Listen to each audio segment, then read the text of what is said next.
कल जब क्लास हुई थी और आप में से जो बहनें उस क्लास में उपस्थित थीं, आपको याद होगा कि मैंने कहा था कि जो समर्पणमयता है वो तो हमारे पुरुषार्थ का एक अत्यावश्यक, मोस्ट इम्पॉर्टेंट एक पुरुषार्थ है, क्योंकि जब तक हम पूर्ण रूप से शिव बाबा के समर्पित नहीं होते तो हमारा ट्रांसफॉर्मेशन भी पूरा नहीं होता, हमारा पूर्ण रूप से परिवर्तन नहीं होता। एक तो ट्रांसफॉर्मेशन नहीं होता और ट्रांसफर भी नहीं होता। ट्रांसफर का भाव ये है कि जो यहां से ट्रांसफर होके सतयुग में हमें मिले। विनाश होने पर तो सब चीज हमारी यहीं रह जाएगी। वैसे भी आत्मा जब शरीर छोड़ती है तो उसके साथ उसका क्या चलता है? जो कर्मों का लेखा जोखा होता है, जो उसके संस्कार होते हैं, जैसा उसने कर्म रूपी बीज बोए होते हैं वो साथ में लेके जाती है, बाकी तो सब रह जाता है। तो ट्रांसफर तो वो सूक्ष्म के साथ सूक्ष्म ही होता है, स्थूल तो यहां रह जाता है। लेकिन स्थूल में भी जिसने जितना दान किया, पुण्य किया, स्थूल के द्वारा लोगों से सहानुभूति करके जितना जो महान कार्य किया, वो उसका मनोभाव सूक्ष्म रूप में वो भी साथ में जाता है।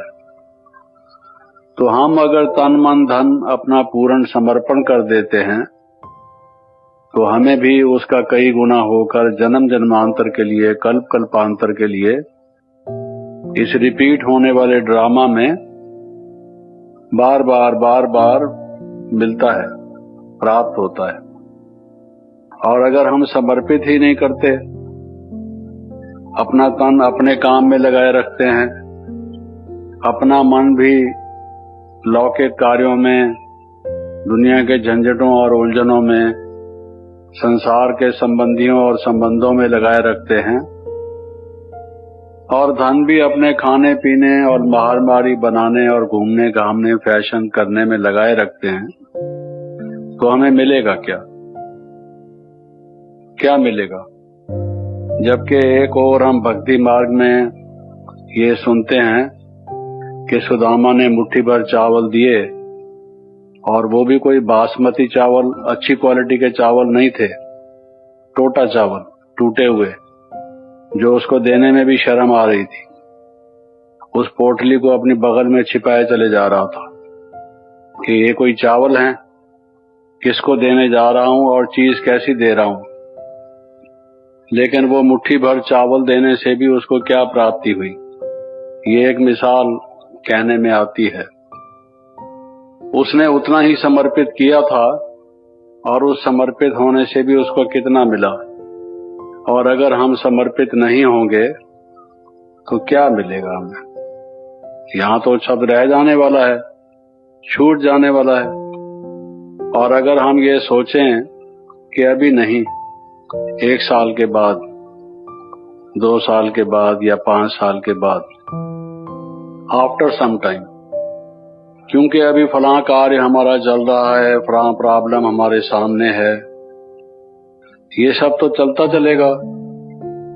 आपको क्या मालूम है कि उसके बाद कोई और प्रॉब्लम नहीं आने वाला है? उससे भी ज्यादा कोई पेचीदा समस्या आपको घेरा नहीं डालेगी। क्या आपको भविष्य का पूर्ण रूप से दर्शन होता है कि आपके भविष्य में क्या लिखा है? एक व्यक्ति ने इंश्योरेंस का फॉर्म भर रखा है, सारा कुछ फॉर्मेलिटीज पूरी कर रखी हैं, केवल उसने प्रीमियम जमा कराना है। उसके साथ इंश्योरेंस के साथ जो पैसा, पहली किस्त इंस्टॉलमेंट देनी पड़ती है, वो देनी बाकी है। तो फॉर्म तो उसके पास रह गया, इंस्टॉलमेंट उसने दी नहीं और उसकी डेथ हो गई, एक्सीडेंट हो गया, तो वो इंश्योरेंस तो हुआ नहीं। कल तो उसने इंश्योरेंस कराना था कि कल सुबह जाके पहला काम यही करूंगा कि इंश्योरेंस के ऑफिस में प्रीमियम देकर अपना इंश्योरेंस की रसीद कटा लूंगा, और अगर वो कराकर उसके बाद शरीर छोड़ता तो 1 लाख की इंश्योरेंस कराने जा रहा था, उसके घर वालों को 1 लाख रुपया मिलता, अब तो कुछ मिलेगा नहीं।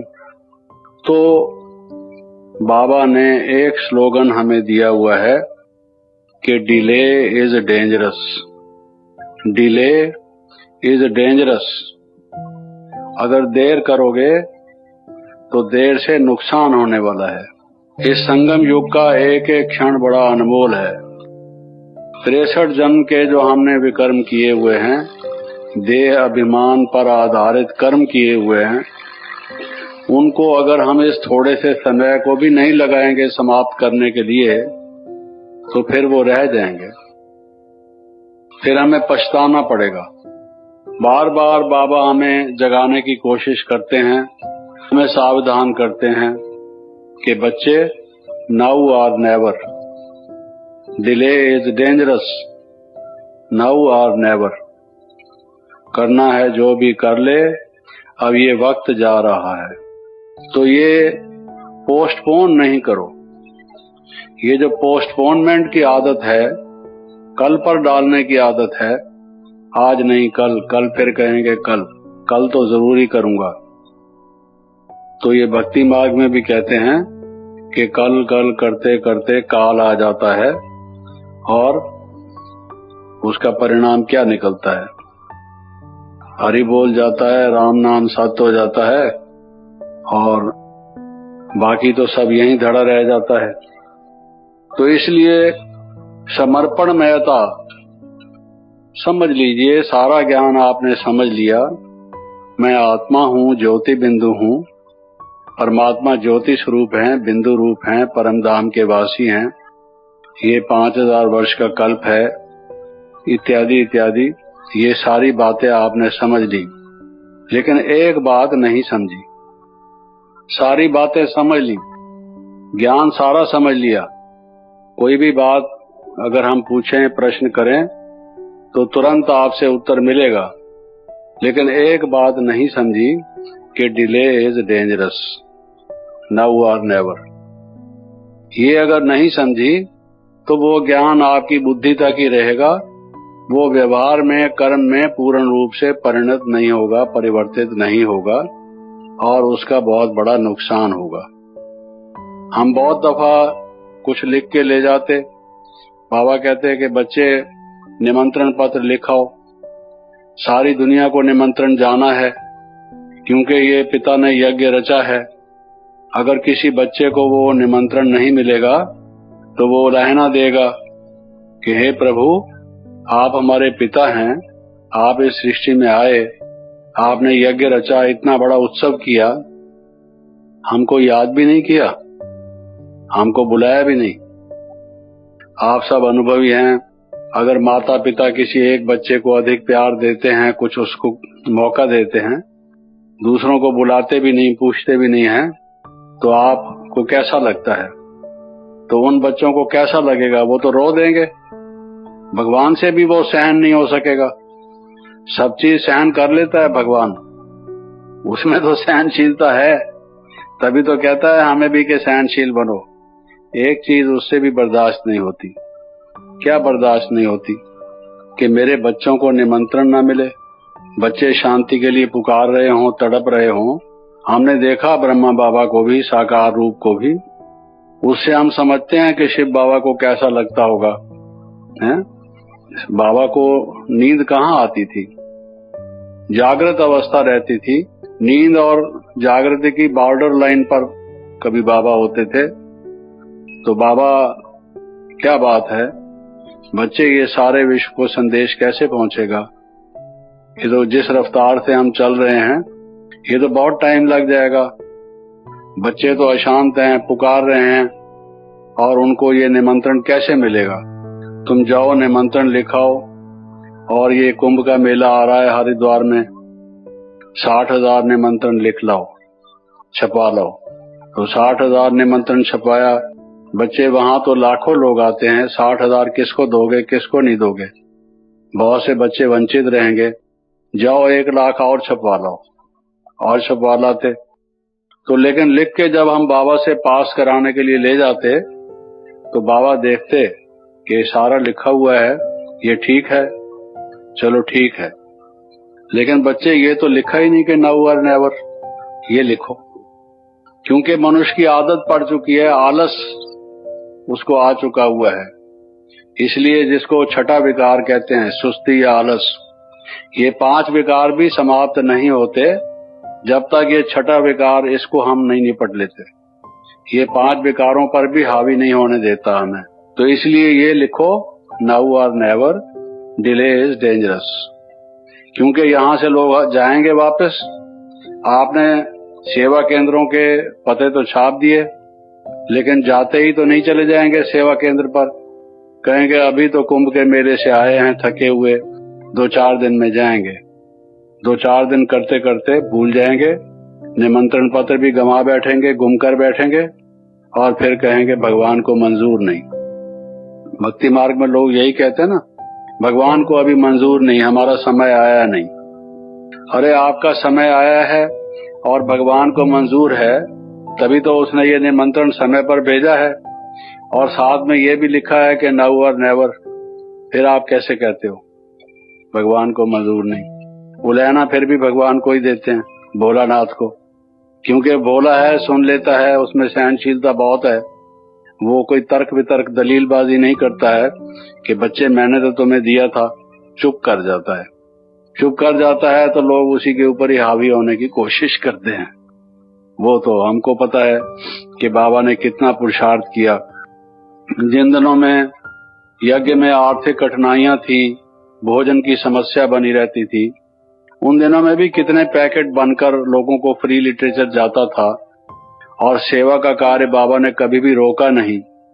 हर दफा, हर मौके पर बाबा ने कोशिश की कि जहां कहीं भी कुछ ऐसा सेवा का चांस हो, वहां सेवा हो। पैसे नहीं है, कैसे हो? लेकिन हमने देखा कि समय पर बाबा की किसी न किसी के द्वारा किसी न किसी को निमित्त बनाकर मदद मिल जाती थी। तो मैं ये कहता हूं कि वो समर्पणमयता आवश्यक है, और वो समर्पणमयता आप कहते हैं कि हाँ हमने सोच रखा है, काफी हद तक तो हम समर्पित हैं। जो थोड़ा बहुत नहीं है वो हो जाएंगे। कब हो जाएंगे? बाबा ने ये कहा है, नाउ और नेवर, डिले इज डेंजरस।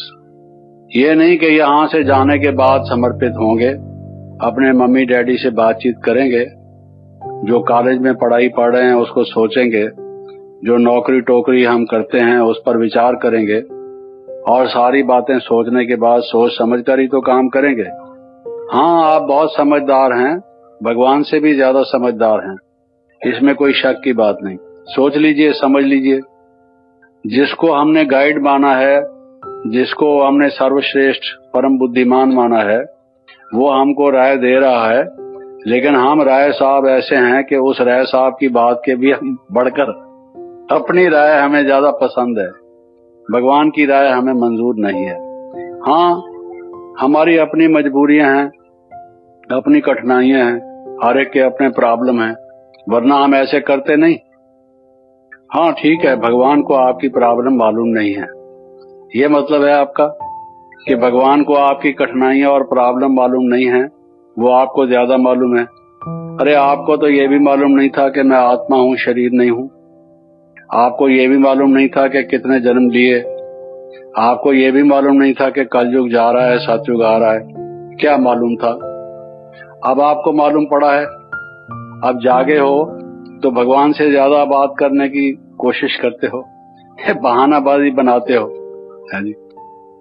जैसे वो आरती करते हैं कि विषय विकार मिटाओ पाप हरो देवा, और जब सेंटर पर आते हैं तो हम उनको कहते हैं यहाँ पर विषय विकार मिटाए जाते हैं।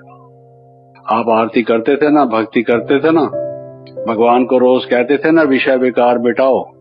अब वो आया है विषय विकार मिटाने। हंस पड़ते हैं लोग, कहते हैं जी अभी नहीं, अभी तो हमारे छोटे छोटे बच्चे हैं, अगर हम लालच नहीं करेंगे, उनकी पालना का इंतजाम कौन करेगा? उनको हमने फलां स्कूल में पढ़ाना है, ये विदेश में भेजना है, इत्यादि इत्यादि।